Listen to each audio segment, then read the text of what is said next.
Hello, আসসালামু আলাইকুম। Welcome back my YouTube channel. আজকে ছোট্ট একটা ভিডিও শেয়ার করব। যারা আমার মতন বার্গার খেতে খুব পছন্দ করেন বা যাদের ফাস্ট ফুড খুব বেশি পছন্দ, তাদের জন্য ভিডিওটা খুবই হেল্পফুল হতে পারে। প্লিজ ভিডিওটা না টেনে একটু দেখবেন।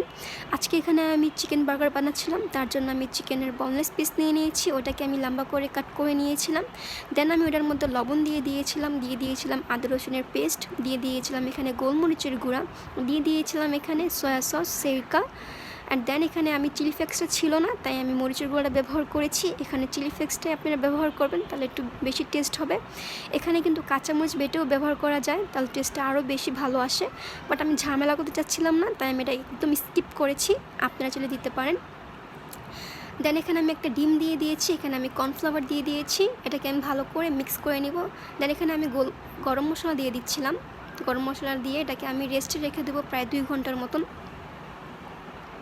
চিকেন একটু রেস্টে রাখলে একটু ভালো হয়, কারণ মশলা তাহলে ভিতরে যায় আর কি, টেস্টটা ভালো আসে। এখানে আমি ময়দা নিয়ে নিচ্ছি কর্নফ্লাওয়ার। দেন আমি চিকেনটাকে ময়দাতে ডিপ করব, দেন পানিতে ডিপ করব, অ্যান্ড দেন পরে আমি কর্নফ্লাওয়ারে ডিপ করে এটাকে আমি তেলে ফ্রাই করব। এভাবেই করে আপনি একে একে সবগুলি ফ্রাই করে নিব। আপনি এভাবে যে কোনো চিকেনই আপনি বানাতে পারেন। এখানে আপনি চাইলে আপনি চিকেন ফ্রাইটাও আপনি সেম এভাবেই বানাতে পারেন। অনেক টেস্ট আসে, অনেক ভালো, একদম বাইরের মতন ফ্লেভার আসে। বাইরের জিনিসটা কতটুকু আমাদের জন্য ভালো সেটা তো আমরা জানি না, বাট এভাবে আমরা বাসায় খেতে পারি বা বাচ্চাদেরকে বানিয়ে দিতে পারি, তাহলে খুব ভালো হয়। আর বাইরের জিনিসটা কিন্তু আমাদের জন্য এতটা হেলদিও হয় না। দেন আমার চিকেনটা হয়ে গেছে, দেখেন মশলা দিলে কি সুন্দর একটা কালার হয়েছে। দেন এখন এটা আমি বের করে ফেলবো। খুব ক্রিস্পি হয়েছিল চিকেনটা। আর আপনি চাইলে এটাকে আপনি শোরমা কি স্যান্ডউইচ কি বার্গার যে কোনোভাবে আপনি বানিয়ে খেতে পারেন। দেন আমার চিকেনটা হয়ে গেছে, দেখেন।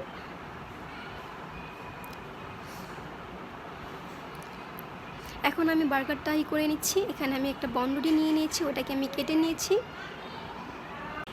আর এখানে আমি সস লাগিয়ে নিচ্ছিলাম। আর এই মায়োনিজের সসটা কিন্তু আমি বাসায় তৈরি করেছি। ভিডিওটা খুব লং হয়ে যাচ্ছিলো, তাই আমি সসের ভিডিওটা একদম দেখাতে পারিনি, সরি তার জন্য। এখানে আমি চিকেনটা কিউব করে কেটে নিয়েছিলাম, সসটা লাগিয়ে। দেন আমি চিকেনটা উপরে দিয়ে দিয়েছি। তার মধ্যে আমি শসা কুচি করে কেটে নিয়েছিলাম, 2টা কাঁচামরিচ নিয়ে নিয়েছিলাম। দেন আমি ওটা সসের উপরে দিয়ে দিয়েছি। আর দেখেন আমি আপনাকে কাট করে দেখাচ্ছি ভিতরটা কত জুসি হয়েছে, কত ইয়াম্মি লাগছে। এভাবে বাসায় তৈরি করে খাবেন। আমার ভিডিও যদি আপনার ভালো লেগে থাকে, অবশ্যই আমার ভিডিওটাকে একটা লাইক করে যাবেন, আমার চ্যানেলটাকে সাবস্ক্রাইব করে যাবেন। আর এর জন্য আমি আপনাকে 2টা স্যান্ডউইচও বানিয়ে দেখালাম। এটা আপনি স্যান্ডউইচ বানিয়েও খেতে পারেন, খুব টেস্টি হয়। Thank you for watching.